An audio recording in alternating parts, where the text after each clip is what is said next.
আজকের এই ভিডিওটা নিউ মমিসদের জন্য।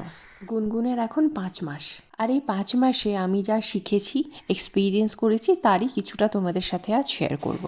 গুনগুনের একদম ছোট্টবেলা থেকেই আমি চেষ্টায় ছিলাম দিন আর রাতের ডিফারেন্সিয়েটটা খুব ভালো করে বোঝানোর। তার জন্য কিছু জিনিস আমি সবসময় মেনটেন করে এসেছি।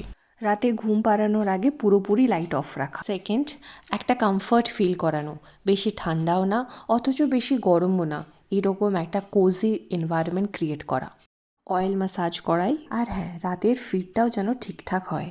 গুনগুনের পছন্দের হালকা গুনগুন শব্দে ওকে ঘুম পাড়িয়ে দিতাম। যেহেতু বাচ্চাদের কোনো টাইম শিডিউল থাকে না, কিন্তু এই বেসিক জিনিসগুলো যদি মাথায় রাখা যায় তবে বাচ্চার টানা একটা ঘুম রাত্রে হয়। আর নিউ মমিজরা রাত্রে একটু ঘুমোতে পারলে হেলথ ওয়াইজও তারা বেটার ফিল করে। গুনগুন রাত্রে খেলার মুডে থাকলেও আমি তার সাথে আস্তে আস্তে কথা বলতাম, তাকে বোঝানোর চেষ্টা করতাম এটা খেলার সময় নয়। আর এভাবেই আমি গুনগুনের রাতের ঘুমের রুটিনটা সেট করতে পেরেছি। তোমরা কিভাবে এই প্রবলেমগুলো ওভারকাম করেছো জানিও।